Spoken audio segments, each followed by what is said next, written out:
So I sat down to talk about site selection for specific reasons I'll get to in just a minute. And I went off on a complete tangent on weight. And I think you guys will find it interesting, at least as far as, again, the basement discussion, hanging out with friends, and just talking about something. So I'll probably pull that out of this video. Look for that in some random ramblings, probably around this video. But what I want to talk about now is, again, the back thing kind of limiting, so I tried to go real light. I came in at 31 pounds. Awesome. A big portion of that is I didn't bring a tent. So I did reference the weather, and I'm not supposed to get rain up here. So let's get to the site selection. I have a tarp for a shelter. That's what I brought, my cheap $8 tarp. And this is the site I selected. I kind of want to have fun with this, do something a little different. And I want to utilize this rock. So if you look at this, what I wanted to do is somehow rig the top of the tarp right here, run a ridge line coming this way, and then drop the tarp down this way. So I kind of have two sides here. Or actually, I could start the tarp right here, use my trekking poles, one here, so the tarp goes back, ridgeline right here, and then drops. I hope that makes sense. And then, if I did it that way, I could actually put a fire right there, reflect the heat back off the rock and into the shelter. And I thought, boy, what a great spot. So I looked up, that tree looks nice, that tree looks nice, and this tree right here looks nice. And then, to spoil my fun, this guy right here.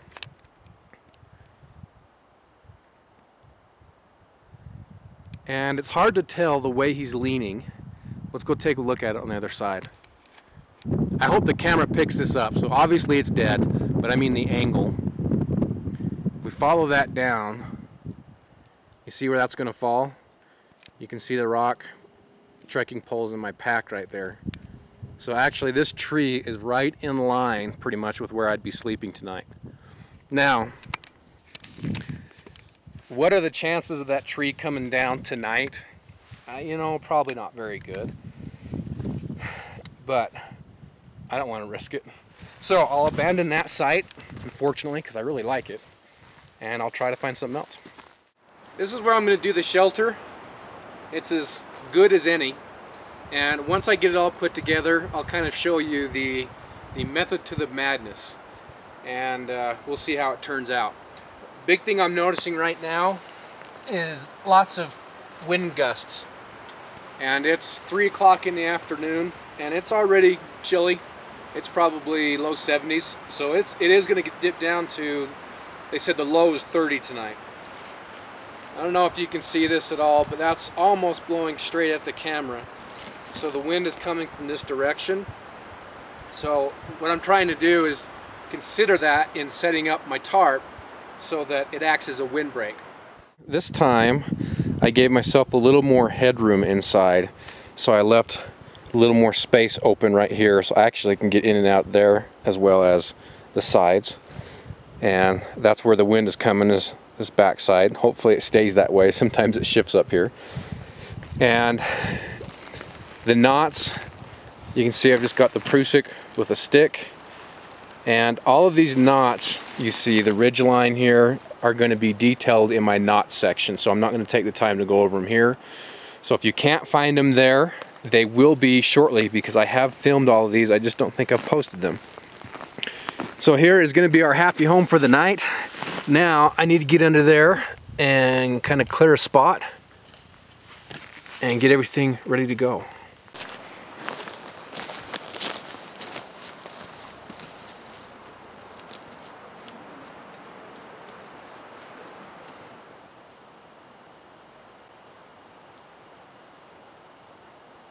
Oh, I'm just kidding.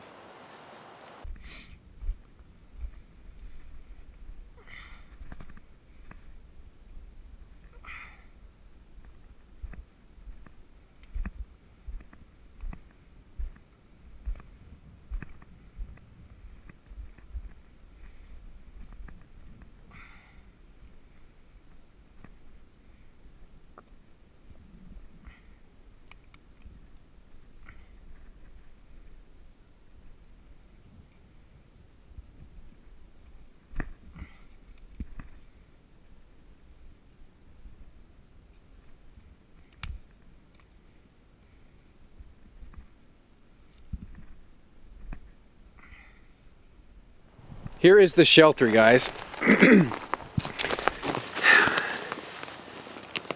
This is what we're looking at inside.